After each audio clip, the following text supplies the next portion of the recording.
ஹாய்ங்க. இன்றைக்கான mini vlog என்னென்னு பார்க்கலாம் வாங்க. இது வந்து டேஸ்ட்டியோட மினி விலாக் தான்.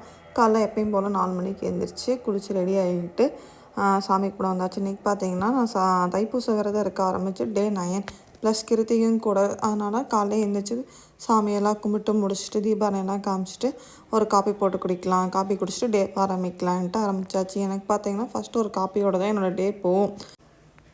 ஆனால் நமக்கு லன்ச் பாக்ஸ் சமைக்கிறதே ஒரு பெரிய டாஸ்க் தாங்க. என்ன சமைக்கலாங்கிறது தான் பெரிய விஷயம். ஃபஸ்ட் டேவே கேட்பேன் அக்ஷயாட்ட மாற்றி, அனன்யாட்ட மாற்றி, நாளைக்கு லன்ச் பாக்ஸ் என்ன வேணும்னு கேட்பேன். அக்ஷயா ஒன்று சொல்லுவாள், அனன்யா ஒன்று சொல்லுவாள். ஆனால் 2 பேர்த்துக்கு பிடிச்சதா பார்த்தீங்கன்னா அது ரேராக தான் இருக்கும். ஆனால் 2 பேர்த்துக்கும் பிடிச்ச மாதிரி சமைக்கிறதே நமக்கு ஒரு பெரிய இது தாங்க. அவளுக்கு பிடிச்சதை இவ செஞ்சு கொடுத்தா இவ சண்டை போடுவாள், இவளுக்கு பிடிச்சதை அவள் செஞ்சு கொடுத்தா சண்டை போடுவாள். பிடிக்காமல் செஞ்சு கொடுத்தாலும் வச்சு போட்டு வந்துடுவாங்க. அது நமக்கு ஒரு பெரிய இது தாங்க.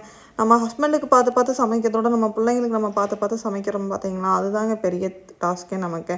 அப்படி என்ன தான் சமைச்சு கொடுத்தாலும் அவங்களுக்கு பிடிச்சதை சமைச்சு கொடுத்தா அவங்க சாப்பிட்டு வருவாங்களே, வச்சுட்டு வந்துடுவாங்க. நைட்டே 2 பேரும் கேட்டால, ஒருத்தி தக்காளி பிரியாணினா ஒருத்தி வெஜிடபிள் பிரியாணினா, சரி வெஜிடபிள் நிறையா இருந்துச்சு வெஜிடபிள் பிரியாணி பண்ணி கொடுத்துடலான்ட்டு வெஜிடபிள் பிரியாணி தாங்க பண்ணேன். இதுக்கு பார்த்தீங்கன்னா அவங்க தயிர்லாம் கொண்டு போக மாட்டாங்க, மதியானம் தயிர் ஒரு மாதிரி இருக்கும்ட்டு வெறும் வெஜ் பிரியாணி மட்டும் பண்ணிவிட்டு அப்படியே கிச்சனை கையோட நீட் பண்ணியாச்சுங்க. இது நட்ஸ் எல்லாம் வாங்கிட்டு வந்திருந்தேன், அது டிமார்ட் போயிருந்தப்போ அதை அப்படியே அது எல்லாத்தையும் ஃபில் பண்ணிவிட்டு விசில் அடங்குறதுக்குள்ள நம்ம இந்த வேலையெல்லாம் பண்ணிடலாம் அப்படின்ட்டு இந்த வேலையெல்லாம் முடிச்சாச்சு. உங்கள் வீட்டில் உங்கள் கிட்ஸுக்கு லன்ச் பாக்ஸ் நீங்கள் எப்படி பேக் பண்ணுவீங்க, அந்த மாதிரி ஐடியாஸ் எதாவது இருந்துச்சுன்னா எனக்கு கொடுங்க, நானும் அதை ட்ரை பண்ணி பார்க்குறேன். எனக்கு ரொம்ப இது யூஸ்ஃபுல்லாக இருக்கும். நம்ம சமைக்கிறதெல்லாம் ஒரு பெரிய விஷயமே இல்லைங்க. ஆனால் என்ன சமைக்கலாம், எப்படி கொடுக்கலாங்கிறத நம்ம யோசிப்போம். என்ன தான் பார்த்து பார்த்து நம்ம சமைச்சாலும் நம்ம பிள்ளைங்க பிடிக்கணும், அவங்க சாப்பிட்ணுங்கிறதுலேயே நம்மளோட இதெல்லாமே இருக்கும்.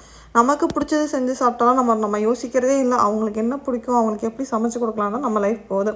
எல்லாத்தோட லைஃப்மே கல்யாணத்துக்கு அப்புறம் அப்படின்லாம் நினைக்கிறேன். உங்கள் வீட்டில் நீங்கள் எப்படி என்னென்னு சொல்லுங்கள். இந்த வீடியோ லன்ச் பாக்ஸை அப்படியே பேக் பண்ணியாச்சு.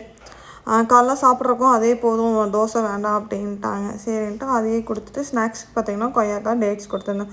கொய்யாக்காயில் இந்த மாதிரி பெப்பர் போட்டு கொடுத்தா 2 பேத்துக்குமே ரொம்ப பிடிக்கும்.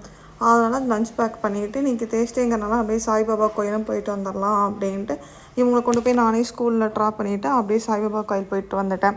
இந்த வீடியோ பிடிச்சிருந்தா எங்கள் சேனலை மறக்காமல் சப்ஸ்கிரைப் பண்ணுங்கள். இந்த வீடியோ உங்களுக்கு போர் அடிக்குதா, இல்லை எங்கள் வீடியோவை எப்படி கொண்டு போகலாங்கிறதையும் எங்களுக்கு மறக்காமல் கமெண்ட் செக்ஷனில் கமெண்ட் பண்ணுங்கள்.